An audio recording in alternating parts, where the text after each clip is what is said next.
Hi, my name is Christy, and this is the American Chinese Food Show where we analyze vintage menus, recipe books, photographs, and text to tell the story of American Chinese food.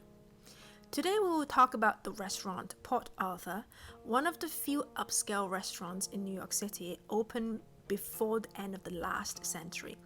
We have its menu from the 1900s.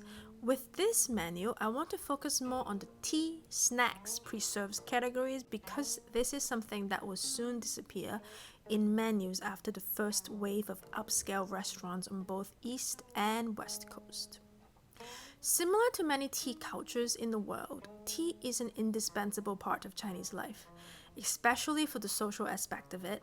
Sometimes there are tea parties in the afternoon, sometimes tea is served a few hours before the main meal. When a host invites guests over, they are served with tea, pastries, and nuts. The snacks not only neutralizes the bitterness and sometimes harshness to the stomach from the tea, it creates more interactivity between the guests. I will quote the book 2 Years in the Forbidden City by Princess Ling in 1911, where she described Empress Dowager Cixi eating pastries and candy before her lunch.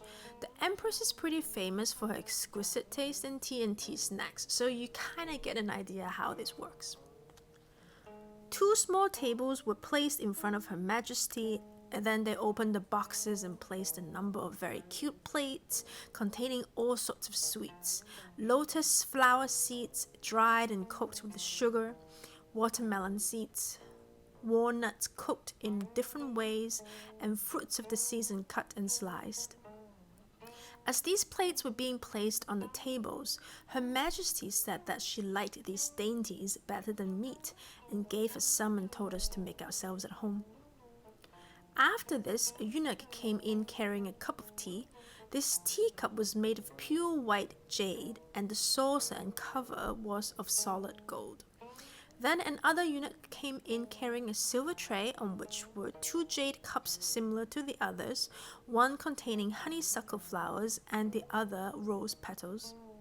She took the golden cover off of the cup containing tea and took some of the honeysuckle flowers and placed them in the tea. While she was doing this and sipping the tea, she was telling how fond she was of flowers and what a delicate flavor they gave to the tea.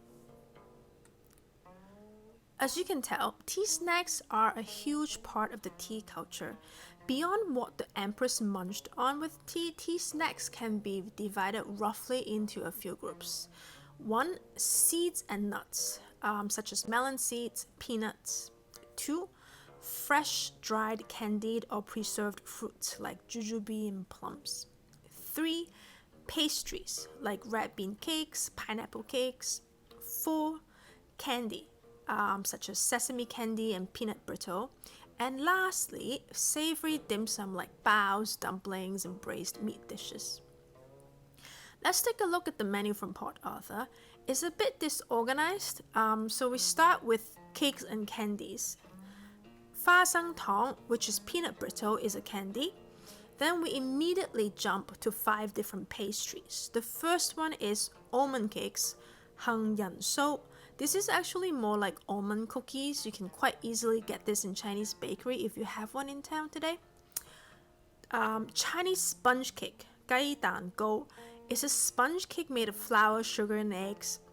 We call these in dim sum places like tea houses Malay cake nowadays because the hypothesis is that the cake was brought to Malaysia through the second Chinese immigration wave in the Malaya history during the British rule period, and it became the Malay pastry bahulu.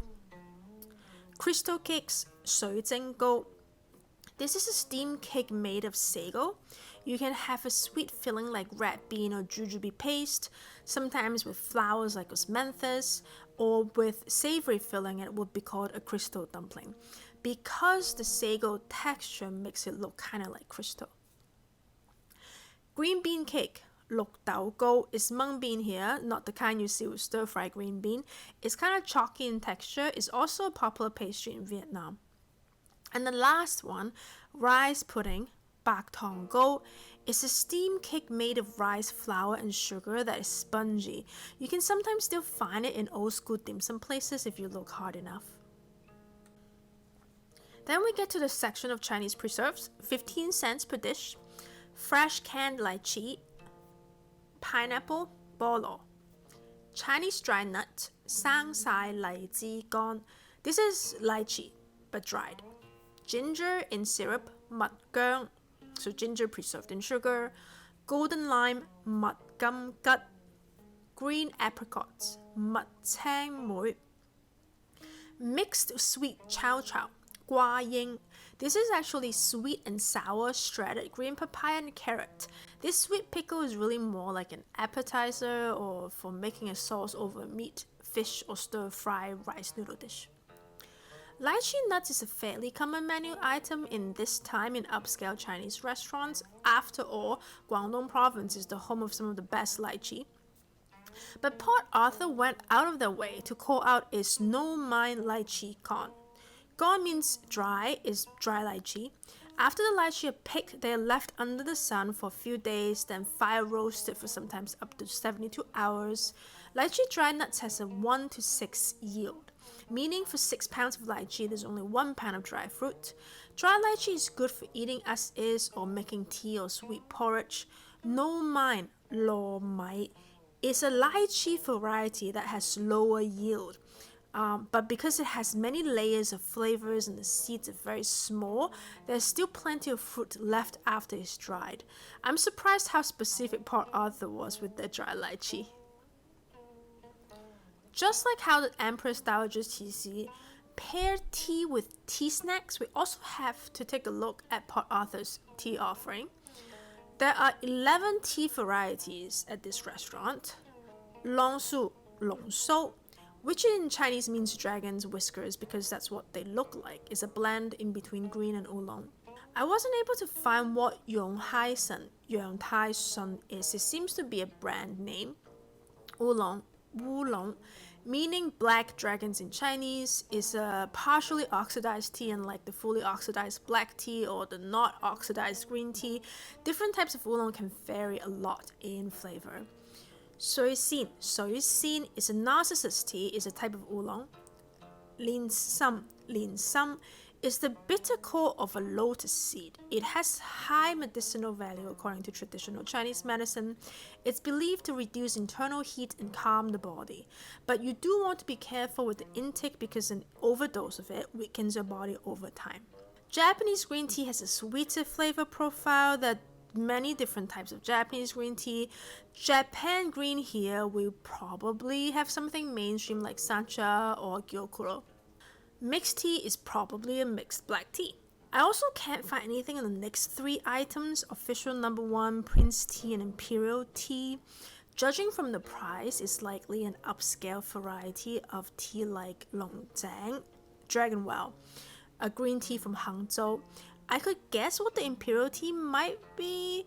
Qianlong Emperor, the 5th emperor of the Qing dynasty, did write in a poem about how the oolong varieties from the Wuyi mountain in the Fujian province is the best among all tea tributes. From them, 大红袍, it means big red robe in Chinese, is prized as king of tea. So maybe the imperial tea is 大红袍? We don't know. Empress Dowager TC picked her tea based on seasons as well. She drank oolong in the summer, black tea in the winter, in between winter and spring. She drank pu'er and tieguanyin. She drank scented tea all seasons of the year. So how do you pair tea and tea snacks? There's a mnemonic phrase for it.